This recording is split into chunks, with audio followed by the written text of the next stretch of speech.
Cântico dos Vitoriosos. Nós vamos analisar aqui no Apocalipse de 1 a 4. Eu quero primeiro ler então o texto, vocês vão acompanhar. Todas as leituras serão projetadas, mas é importante que você tenha a sua Bíblia para marcar aí alguma coisa. Amém?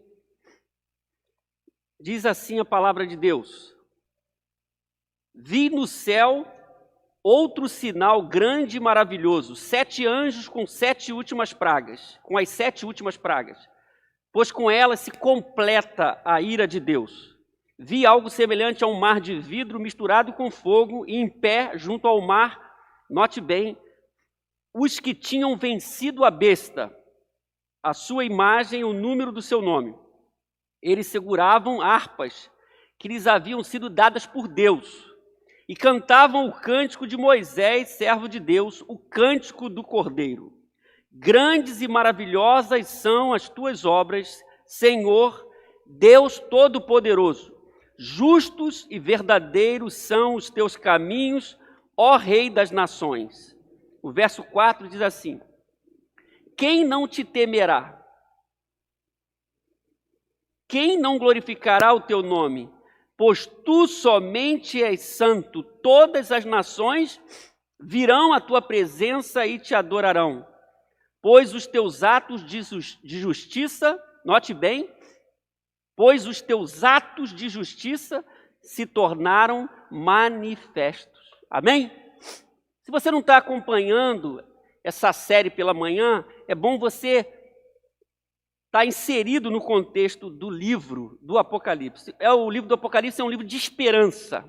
Uma igreja está sofrendo, está sendo oprimida pelo Império Romano, imperador Domiciano. Se a gente entende que o livro foi escrito por João em 95 a 100, nesse período, é o período do imperador Domiciano, o imperador que estava afligindo os crentes, perseguindo os crentes, matando os crentes, e João é mandado para a ilha de Patmos, está ali sofrendo, preso, e nessa ilha, nesse lugar, ele recebe uma revelação de Deus. Por isso o livro de Apocalipse, ele tem a ideia de terminar todo o agir de Deus na história, de Gênesis a Apocalipse. Então Apocalipse é a revelação de Deus, final, trazendo esperança para aquele contexto da igreja, 2000 anos atrás, e apontando para alguns acontecimentos do fim, que nos envolve e talvez envolva outras gerações ainda.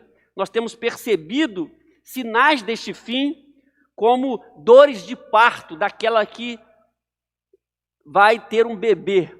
Sempre as dores de parto, e vai intensificando, diminuindo esses sinais da mulher, e aqui na Bíblia é sinal de luta, de perseguição, de tribulação, e aí chega o momento. Essa é a ideia. Nós temos então no livro de Apocalipse um livro interessante para ser entendido, não para ser temido, porque os filhos de Deus, como nós vamos analisar aqui no Cântico dos Vitoriosos, são os vencedores.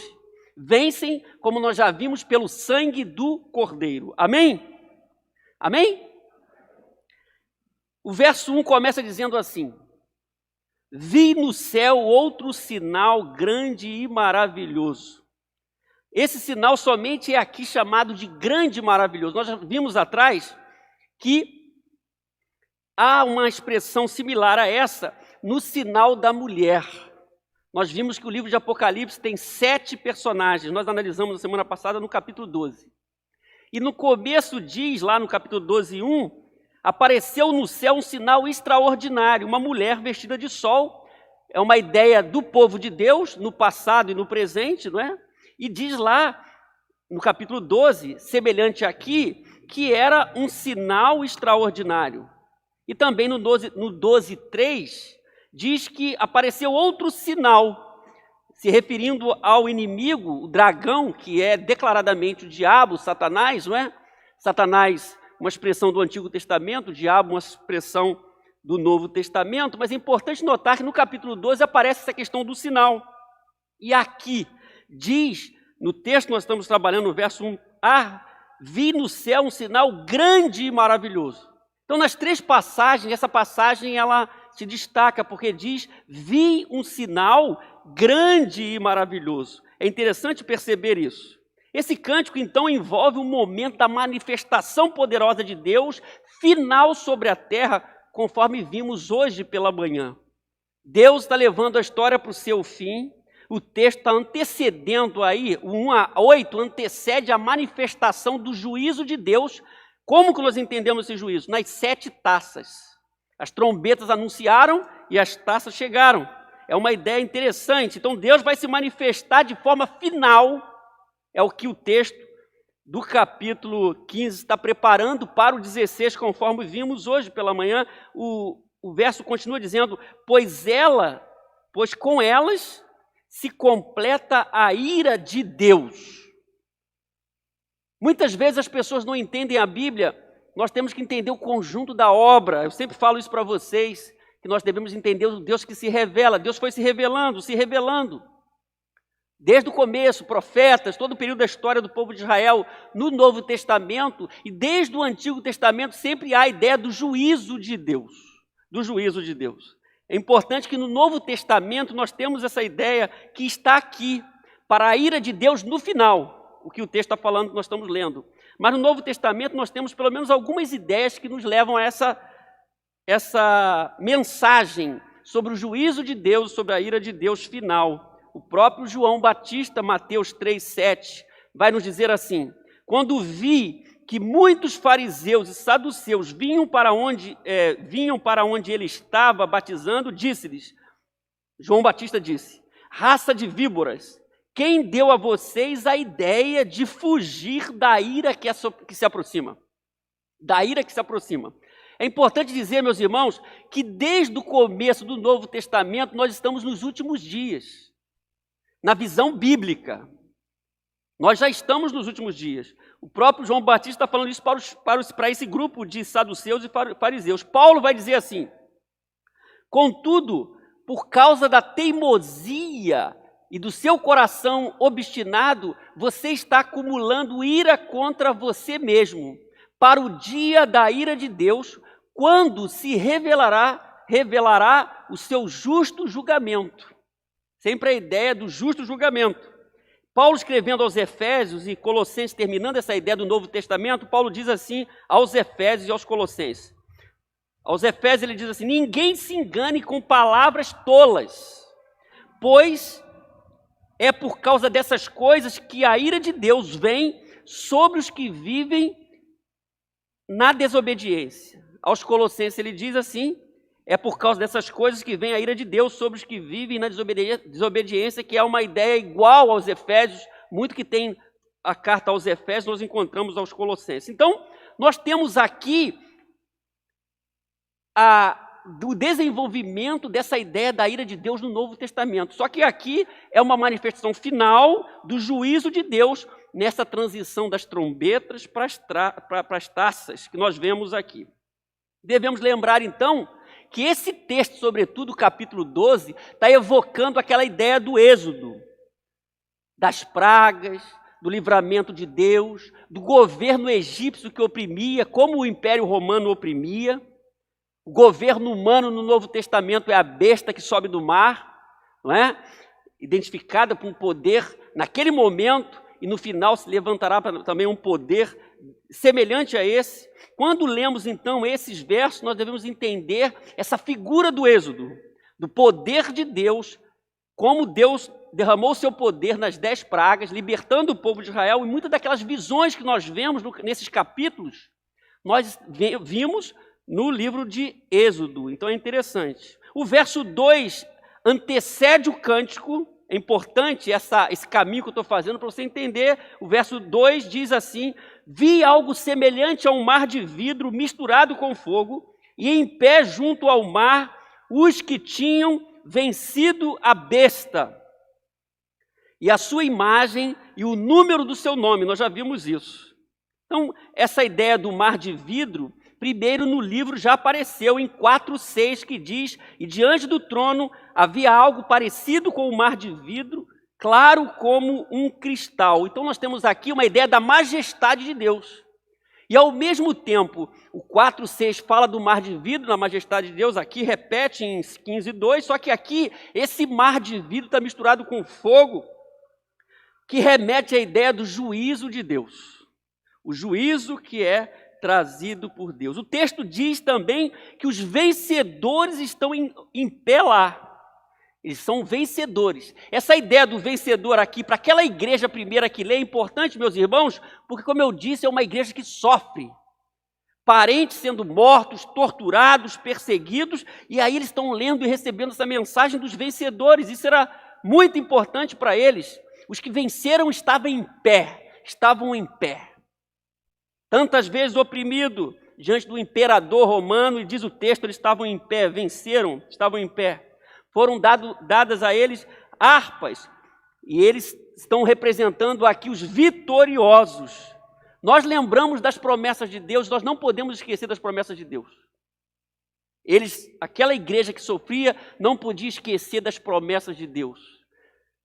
Um dos 7 do Apocalipse é as 7 cartas às 7 igrejas. E se nós lembrarmos, meus irmãos, em cada carta, que representa a totalidade da igreja, com seus defeitos, com as suas virtudes, para cada igreja tinha uma promessa ao vencedor.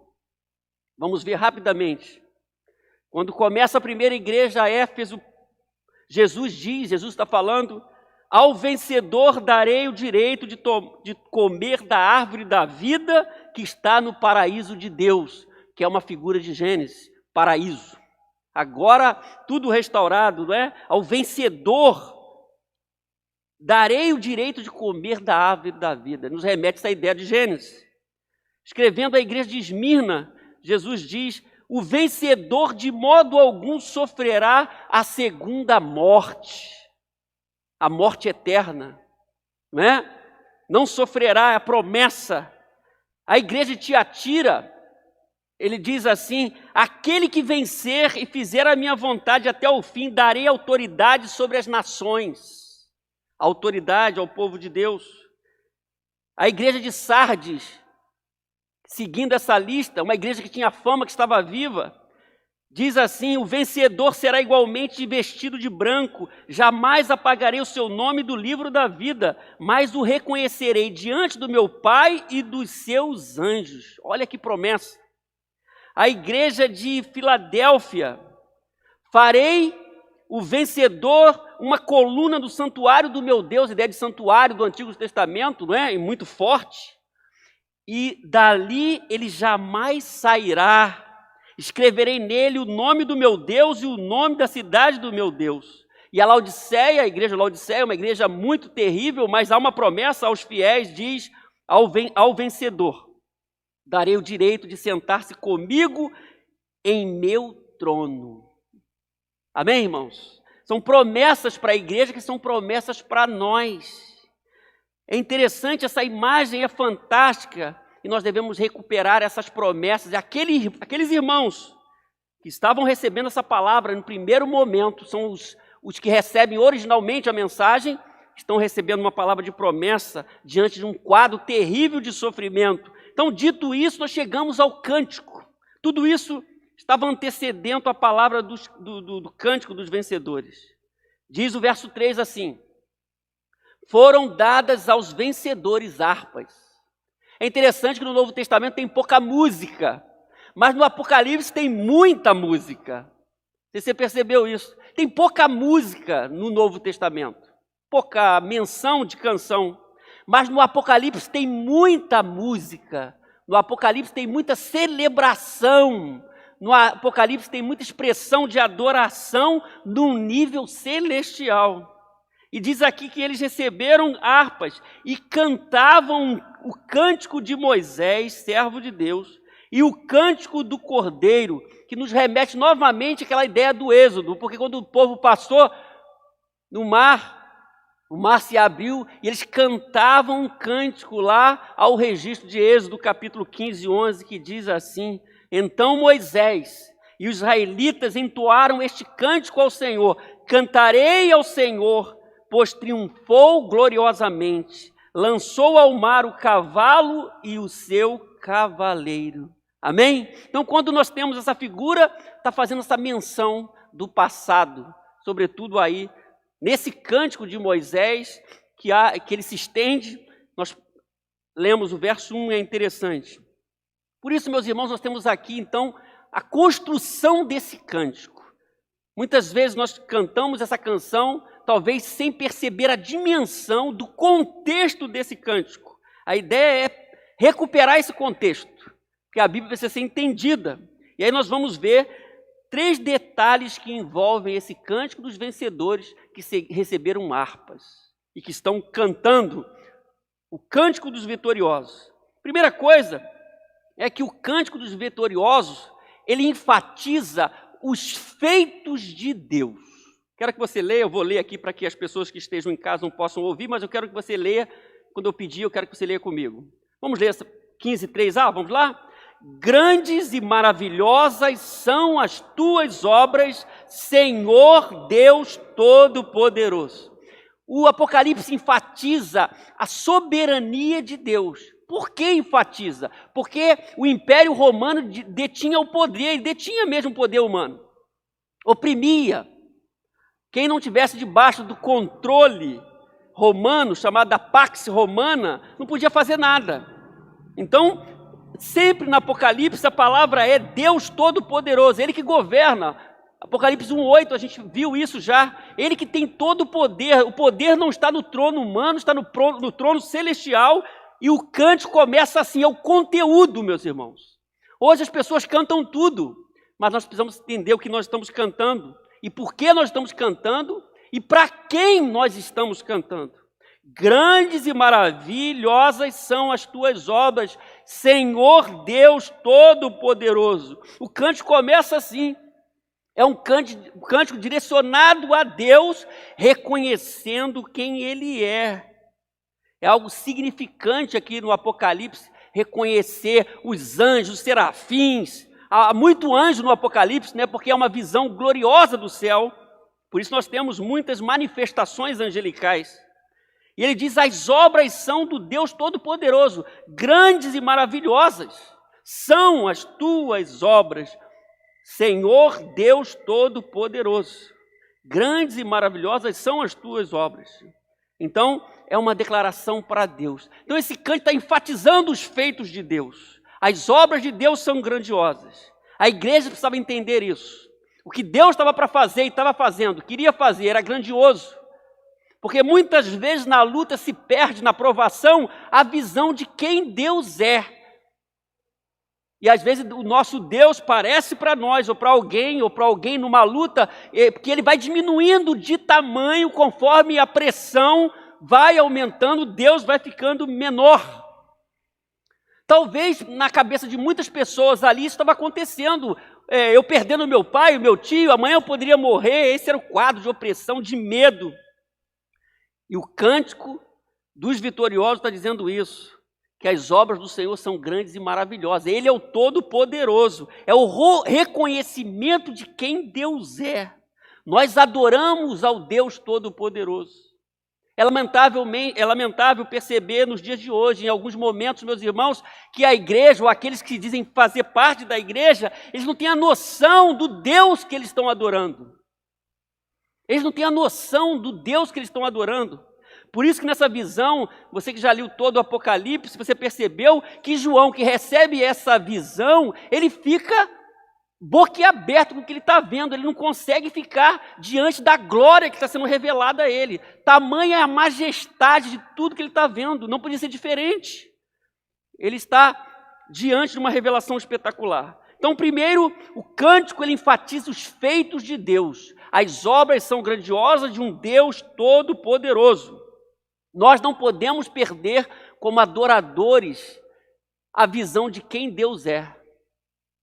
Não só o Deus que me ajuda, não é isso, mas o Deus que Ele é, como nós cantamos aqui, se Ele fizer, Ele é Deus, se não fizer, Ele é Deus. Ele é Deus sempre, amém, irmãos? As suas obras são grandes e maravilhosas, e nós estamos diante desse Deus. E quando as pessoas perdem essa visão, elas fraquejam, elas falham na adoração, porque nós estamos diante de um Deus poderoso, grandioso. É a primeira coisa que esse cântico nos revela aqui. Segundo, o cântico também dos vitoriosos enfatiza a justiça de Deus.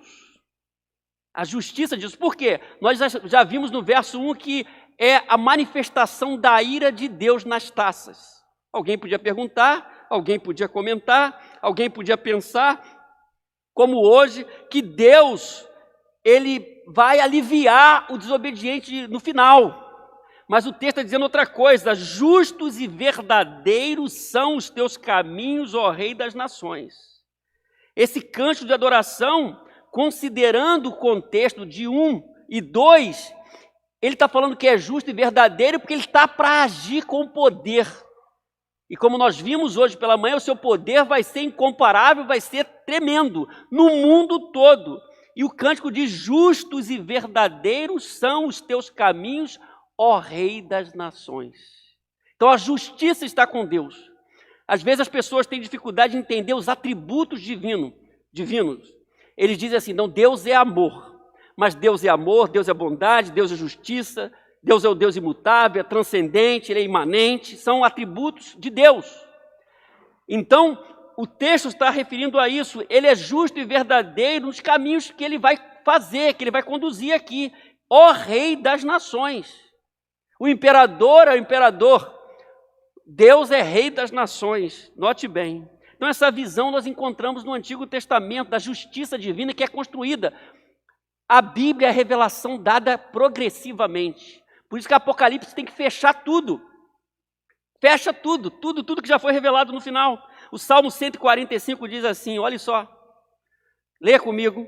O Senhor é justo em todos os seus caminhos e bondoso em tudo o que faz. O Senhor é justo, por isso ele diz: justo e verdadeiro são os seus caminhos, ó Rei das nações, que é enfatizando a soberania de Deus, já que Ele é o Todo-Poderoso, Ele é o Rei das nações. O que a gente percebe na Bíblia, então, que somente Deus é Rei das nações e somente Cristo é Rei dos reis e Senhor dos senhores. Eu vou repetir. Somente Deus é o Rei das nações e somente Jesus é o Rei dos reis e Senhor dos senhores. Quem se levanta para ocupar esse lugar de Deus, a sua queda já está determinada. Porque só Deus é Senhor das nações e só Jesus é Rei dos reis, Senhor dos senhores. O Cântico dos Vitoriosos, ele enfatiza isso. Justos e verdadeiros são os teus caminhos. Essa declaração, então, meus irmãos, ela está de acordo com o que nós vemos no capítulo 16, entre a terceira e a quarta taça. É uma cena de adoração também lá, que está ligada no seu contexto aqui. Note bem o que diz lá, Apocalipse 16, 5 a 7, vimos rapidamente pela manhã, diz assim: então vi o anjo, que tem autoridade sobre as águas, dizer, olha só, lá era o cântico, aqui anjo. Então eles estão afinados no conteúdo da adoração. Tu és justo, tu és santo, que és e que eras, porque julgaste essas coisas. Verso 6 diz: pois eles derramaram o sangue dos teus santos, é importante esse texto, e dos teus profetas, e tu lhes deste sangue para beber como eles merecem. E ouvi o altar responder: sim, Senhor Deus Todo-Poderoso, verdadeiros e justos são os teus juízos. Então, no capítulo 15, nós temos a adoração dos vitoriosos. Aqui o anjo adora e reconhece a grandeza de Deus e lembra que o sangue foi derramado, o sangue dos servos e dos profetas. É importante essa fala aqui, meus irmãos, porque muitos crentes estavam derramando o seu sangue naquele momento. É como que nessa adoração o conteúdo chamasse atenção para a justiça divina. Não vai ficar assim. O texto está dizendo, tudo que aconteceu não vai ficar assim. Deus tem o tempo certo, Ele vai agir no tempo certo e Ele vai fazer justiça na terra. É isso que o texto está dizendo aqui. Então, ambos os cânticos do capítulo 15 e esse, que vai na mesma direção, eles estão em sintonia com a justiça e o julgamento de Deus, já que o 16 abre a manifestação das taças, que é o juízo final de Deus. Por isso, meus irmãos, quando nós cantamos, nós devemos enfatizar a justiça de Deus. Nós devemos falar dos atributos de Deus. Nós não podemos trazer nem em nossa adoração, nem em nossa pregação, uma meia-verdade. Por isso que o livro de Apocalipse, ele convoca as pessoas a serem de Jesus, ou é de Jesus ou não é de Jesus, não tem meio termo. Não pode ser morno, como a palavra à igreja de Laodiceia. Tem que resolver a vida, porque Deus é justo, Deus está contemplando, Deus sabe quem é dele, Deus sabe quem é obediente, quem é desobediente. Então, quando nós falamos do caráter de Deus, falamos que ele é amor, que ele é bondade, que ele é justiça também. Então, quando Deus for agir no final, ele tem toda a credibilidade, uma linguagem humana, Deus tem credibilidade, Deus pode fazer o que ele quiser, porque ele é justo, e como justo, ele vai cumprir o seu propósito de justo juiz. Ele tem um controle das mãos, e até aquelas pessoas que sofreram, ele vai se manifestar para fazer justiça. É isso que o texto, em 16, que nós lemos, está dizendo. Então, o cântico dos vitoriosos está falando sobre os feitos de Deus, grandes são as tuas obras, e está falando da justiça de Deus. Como adoradores, nós devemos lembrar sempre do Deus que nós adoramos. Quem é esse Deus? Quais os atributos desse Deus? E diante desse feito de Deus, porque Ele é todo-poderoso, Ele é Rei das nações, e Ele é justo, cabe ao servo de Deus, não importa se está na provação, porque aqui a provação pura é morte, sujeição, submissão diante do trono de Deus. Por isso que a igreja naquele tempo incomodava tanto, porque o imperador pedia adoração para si. E a igreja dizia, não, nós só reconhecemos aquele que está no trono. Nós não reconhecemos o imperador como soberano das nossas vidas. Nós estamos dispostos a morrer pelo nome de Jesus. Por isso que essa igreja aqui era um problema sério para o imperador e para o governo humano naquele tempo, porque eles estavam olhando para o Cordeiro. Aqui nós temos nesse cântico, então, a justiça de Deus. Terceiro, o cântico dos vitoriosos enfatiza também uma terceira coisa, a santidade de Deus. O verso 4, ele começa interessante, ele diz, olha só, quem não te temerá, ó Senhor? Por que essa palavra, irmãos? Porque o imperador que perseguia, que matava, causava temor. O texto diz, quem não te temerá, ó Senhor? Quem não glorificará o teu nome? Pois tu somente és santo,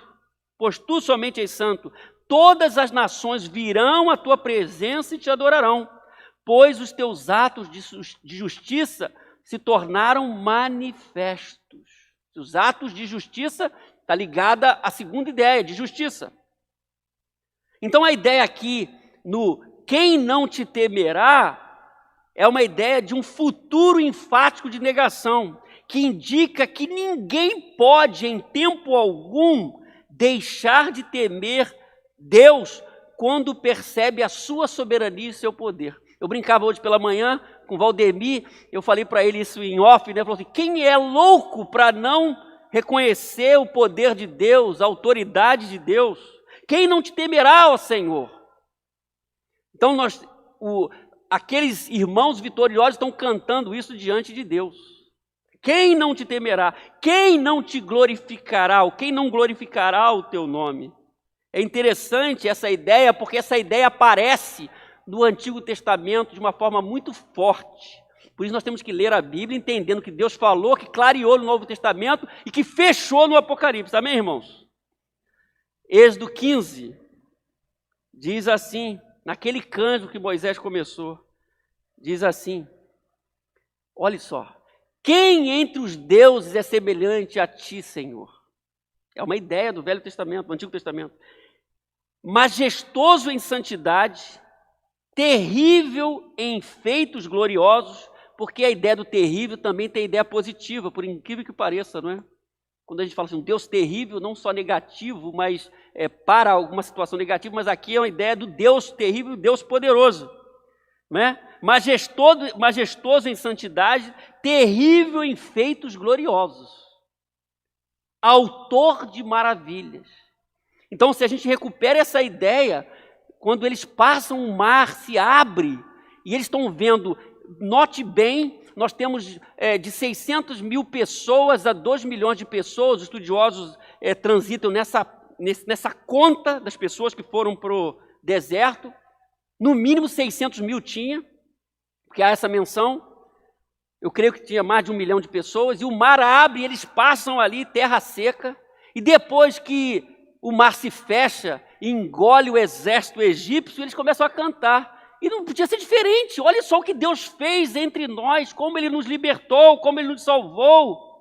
Terrível em feitos gloriosos, autor de maravilhas. Então a ideia que a gente vê no Êxodo, se você ler o Êxodo, você vai entender muita coisa, Gênesis e Êxodo, que aparece no Apocalipse. Então, tanto aqui no texto nós lemos, do Apocalipse, o caráter de Deus é destacado. Ele é um Deus santo.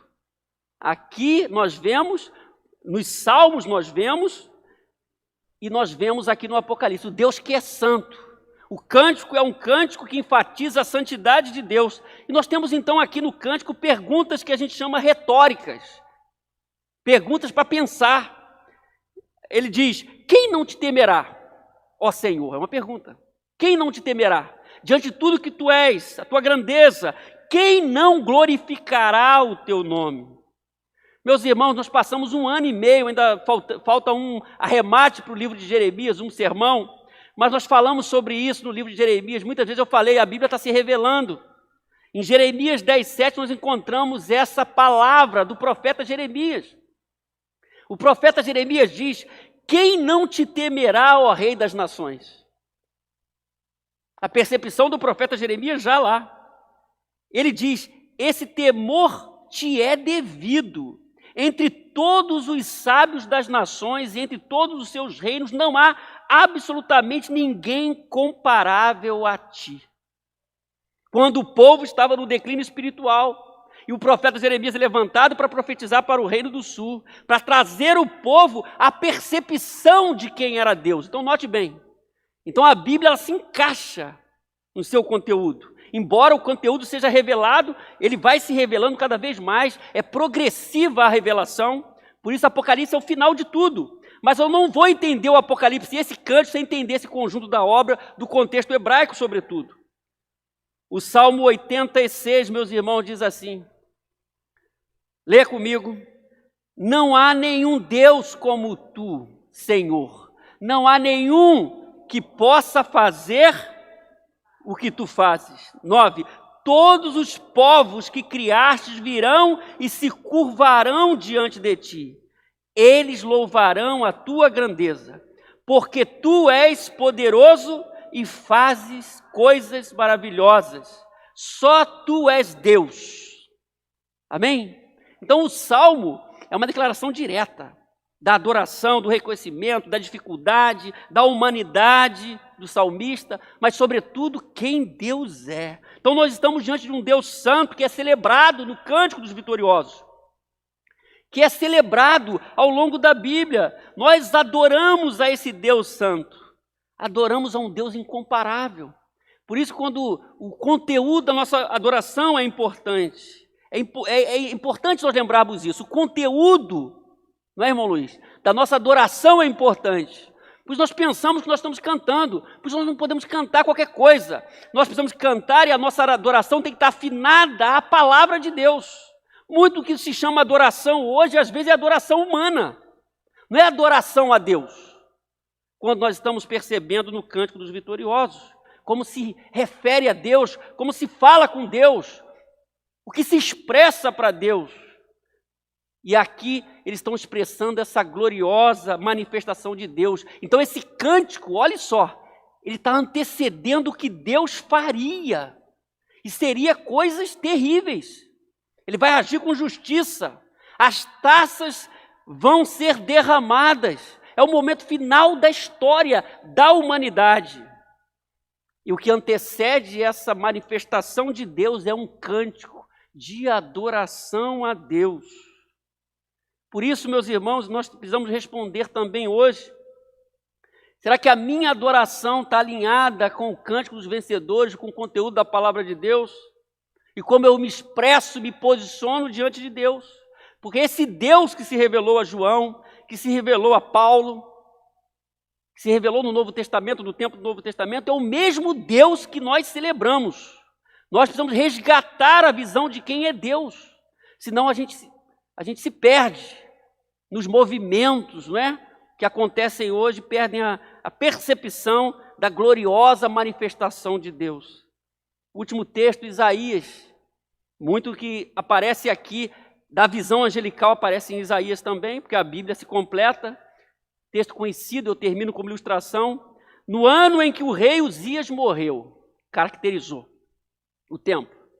Eu vi o Senhor assentado num trono alto e exaltado, e a aba de sua veste enchia o templo. Acima dele estavam serafins, e cada um deles tinha 6 asas, com 2 cobriam o rosto, com 2 cobriam os pés, e com 2 voavam. E proclamavam uns aos outros: Santo, Santo, Santo é o Senhor dos exércitos, e a terra inteira está cheia da sua glória. A visão de Isaías, que se aproxima um pouco da visão do Apocalipse no que se refere à adoração, e dos anjos também, tanto em 16, que nós lemos no capítulo 16. É a expressão do Deus Santo.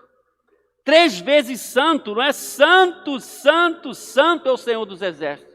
Que é uma expressão enfática para Deus, para a santidade de Deus. Um Deus separado de toda contaminação. A Bíblia diz que nós somos santos. Se você é um convertido, você é um santo. Você não é um santo porque você é perfeito. Você é um santo porque você foi separado. E já que é separado, e como discípulo de Jesus e como adorador, você segue um caminho de santificação. O cristão que não tem alegria na santificação deve se questionar a sua salvação. Porque uma vez salvo, você está debaixo da graça de Deus e o seu apetite é outro. Se o seu apetite não é de Deus, tem que ver o que você está, onde você está, que posição que você está na fé, se você está na fé mesmo. E nós somos de Jesus, nós temos outro apetite, a nossa fala é outro, nosso caminho é outro, nosso desejo é outro. Então nós fomos separados. Deus está trabalhando em nós. Mas o fato é que, meus irmãos, a santidade para Deus tem outra conotação. Deus é santo. Nós somos santos, de alguma maneira, alguma poeira do pecado nos atinge, porque somos pecadores redimidos. Agora, Deus, Ele é inatingível, Ele é santo. A santidade para Deus significa que nada pode manchá-lo, Ele é santo, Ele é puro. E Ele se mantém dessa maneira, Ele não é como a gente. Essa é a diferença. E na adoração isso é importante, celebrar a santidade de Deus, o poder de Deus, que são ideias que caminham juntos aqui. Por isso Isaías diz, eu vi isso, eu vi os serafins, eles diziam, e o conteúdo da adoração dos serafins é santo, santo é o Senhor dos exércitos. E só Ele é grandioso e poderoso. Amém, irmãos? Então, quando nós estamos vivendo a nossa vida de adoração, nós devemos lembrar desse conteúdo do Cântico dos Vitoriosos, que para concluir eu quero enfatizar, que nos ensina coisas fantásticas em seu conteúdo, porque o conteúdo é importante. Às vezes as pessoas brigam de cada forma, se canta alto, se canta essa música, se canta a música de 200 anos atrás. Não importa se você canta a música de 200 anos atrás, ou se a música é nova. A pergunta é, essa música está afinada com o conteúdo da palavra de Deus? Ela está baseada biblicamente? Do contrário, ela não vai expressar uma adoração correta. Primeiro, então, a nossa adoração deve estar baseada no conteúdo desse cântico. Grandes e maravilhosas são as tuas obras, Senhor Deus Todo-Poderoso. Vamos repetir? Grandes, maravilhosas são as tuas obras, Senhor Deus Todo-Poderoso. Nós celebramos os feitos de Deus, os caminhos que Ele está percorrendo. Eu confio e eu estou tranquilo. Às vezes a gente fica perguntando para Deus, por que Deus fez isso? Por que Deus deixou de fazer isso? Mas a Bíblia diz que o caminho dele é justo e verdadeiro, fica tranquilo. Mesmo que eu não entenda tudo, eu canso de falar isso aqui, mesmo que eu não entenda tudo, muitas vezes eu não entendo tudo, nem você, mas os caminhos dele as obras são grandes e maravilhosas, então eu tenho que descansar. Amém? Segundo, a nossa adoração se baseia nesse conteúdo. Justos e verdadeiros são os teus caminhos, ó Rei das Nações. Justos e verdadeiros. Então, eu vou descansar. E terceiro, é esse conteúdo de adoração. Quem não te temerá, ó Senhor? Quem não glorificará o teu nome? pois tu somente és santo. Desse jeito que eu falei. Somente o Senhor. Todas as nações virão à tua presença e te adorarão, pois os teus atos de justiça se tornaram manifestos. E aqui é interessante, porque está prestes a acontecer o que já tinha acontecido, o que vai acontecer. Então Deus se manifestou, os atos de justiça. No final da história de tudo, porque o texto está antecedendo as taças, a gente pode dizer e confiar que Deus vai fazer o que Ele determinou, e eu não preciso me preocupar se Deus, no momento final, vai ser injusto com alguém, que Ele não será. Ele vai ser justo, até para julgar e até para condenar, Ele vai ser justo. Eu posso confiar na justiça de Deus. Mas se você está hoje aqui e você não se sente seguro em Deus, porque você não entregou o seu coração, você em casa ou aqui, eu não sei, você precisa entender quem é Deus. E você precisa entender quem é o Cordeiro de Deus. E você precisa entregar a sua vida a Ele.